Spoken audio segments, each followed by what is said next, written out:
Crooked, all these slave masters posing on your dollar. It's very disheartening to always see the infighting when it comes to the Democratic Party. I would understand if we just looked at policy disagreements, but when it comes to mudslinging and character assassination, it's just tiresome. That is what MAGA does. That's not what we do. Over the last couple weeks, drama continues to unfold between Jasmine Crockett and James Talarico. A super PAC for Talarico aired ads back in February in which Jasmine Crockett claims that they were darkening my skin and called them not even undertones right now. It's just straight up racist. Another incident is Talarico's interview with the Colbert Show that created controversy over possibly violating the FCC's equal time rules. Crockett stated that she was never invited for an interview and that CBC's decision to not air the interview gave her opponent a huge boost. Crockett's campaign seems to be rubbing a lot of Texas Democratic primary voters the wrong way.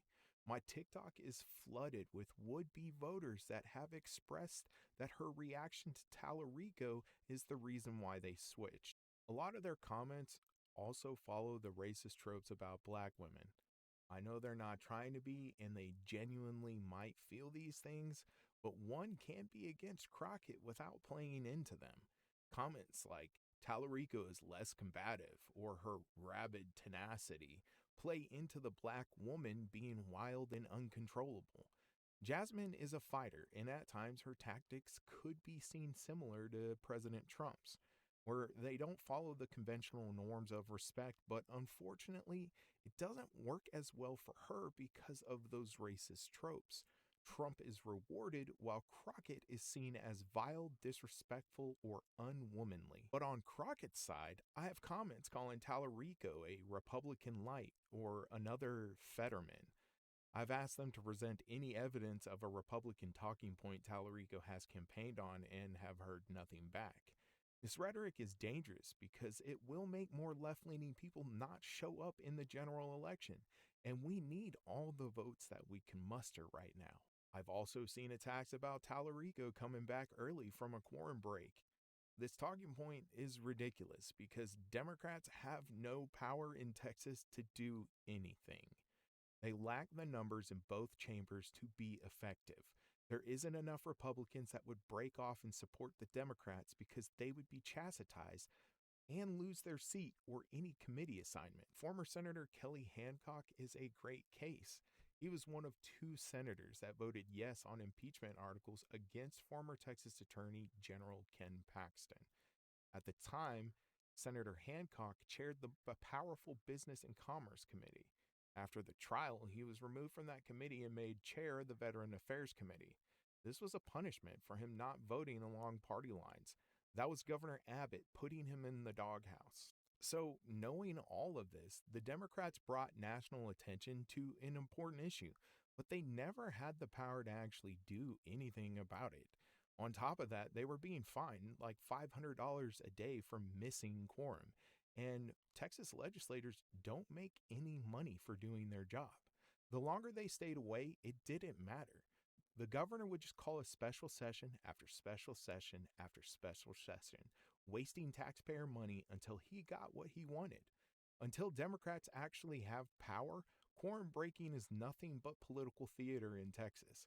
Sometimes useful enough to buy time for the public to react, but that's about it. I just hope that either side's rhetoric doesn't turn off voters from coming out during the general election. I honestly believe that this could be the year that a Democrat could flip this seat. But I don't just want to win the seat temporarily. It needs to be a long-term seat. When it comes to who is more electable, I must lean more towards Talarico at the risk of looking prejudiced against black people. I'm a believer that white men do run the world and we need more diversity in politics. However, this race is just too important to take a gamble on. What I mean is that in an administration that won on an anti-DEI platform, with the president even bringing it up at the State of the Union, and an administration that is currently working to destroy all the progress minorities have made in this country, Texas is not the place that is going to change that with a statewide race anytime soon. Jasmine is a congresswoman.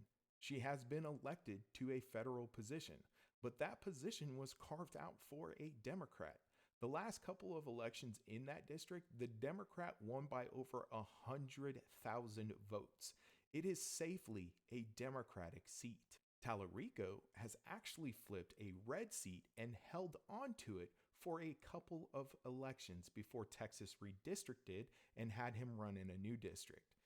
In the 2016 general election, Talarico flipped Texas House District 52 after the Republican incumbent retired with almost 2,500 more votes. In 2018 and 2020, he barely held on with the same margin.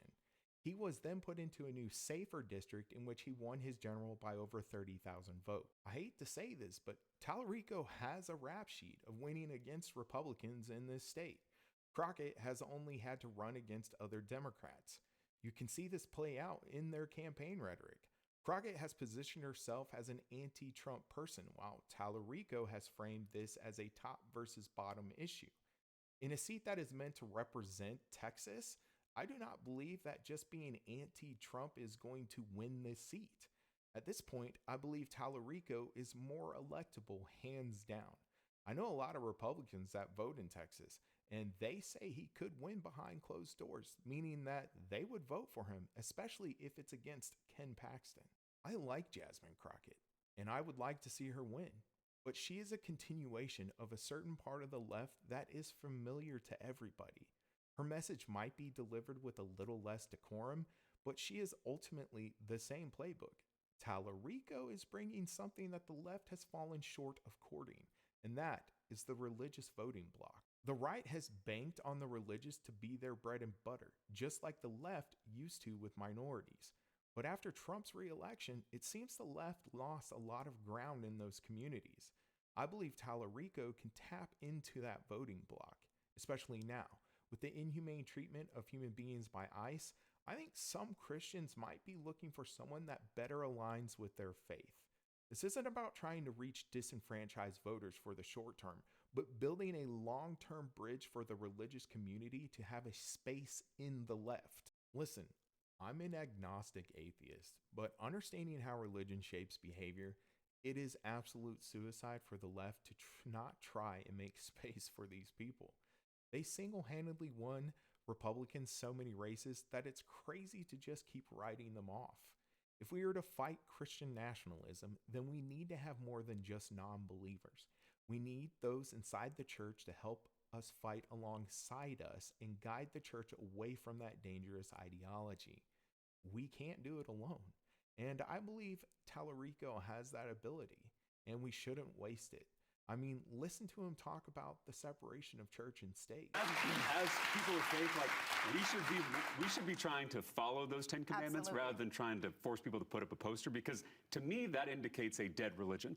If you have to force people to put up a poster to prove your legitimacy, that means we don't have a living faith anymore. Sure. And so I think this is not just a threat to democracy. I think it's a threat to the church, because that separation doesn't just protect the state, it protects the church. Because when the church gets too cozy with political power, it loses its prophetic voice, its ability to speak truth to power.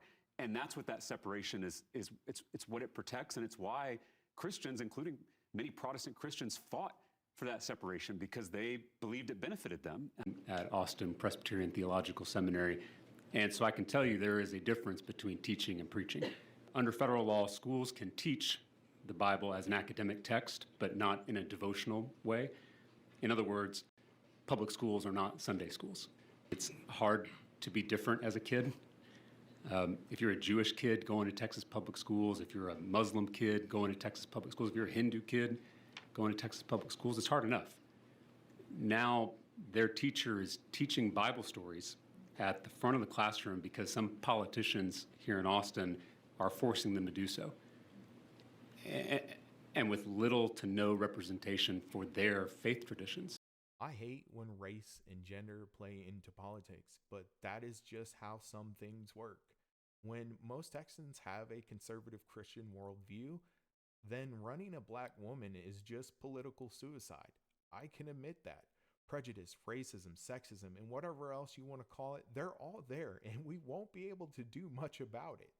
When so many people believe that their religion dictates that women should not be in power and that black people are inferior, it is hard to run that candidate in a statewide race. Kamala lost to Trump by over 1.5 million votes.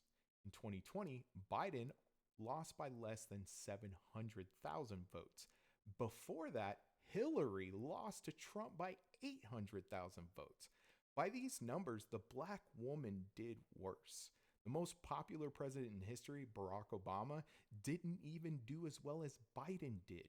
In 2008, he only got 43% of the vote, and when he ran for re-election, he got less than 41%.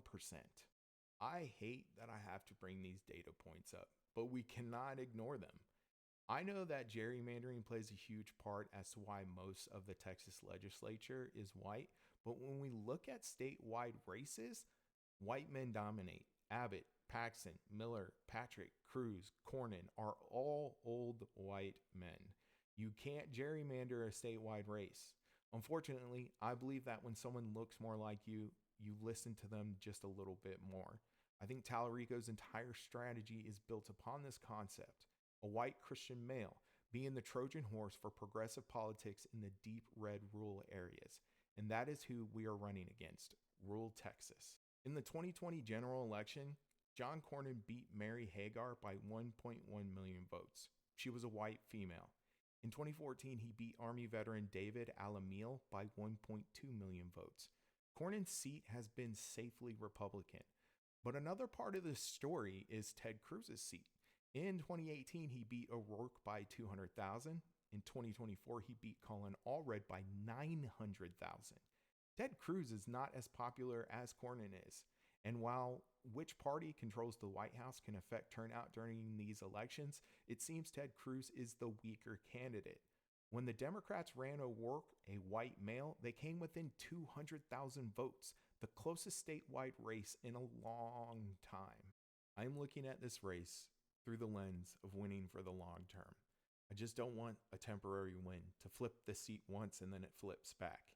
This is 6 years, and the Senate is incredibly important. This is where the impeachment of Donald Trump first failed. This is where the president's appointments are approved. This race is incredibly important, and I just don't want to gamble on racism and sexism being a thing of the past. Because if you don't know already, it's not.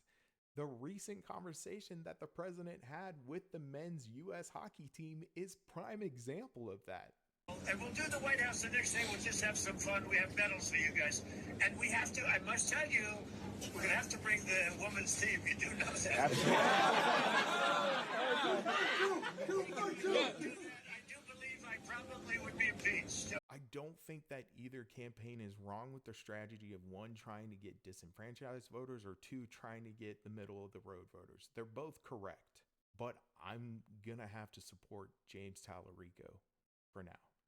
If Jasmine wins, I will support her wholeheartedly, because at the end of the day, the only thing that matters is that my views are being represented in politics, and they both have a lot of my views, and I'm okay with either one. But for now, for the reasons that I stated in this video, James Talarico seems to be the best fit. I don't know. What do you think?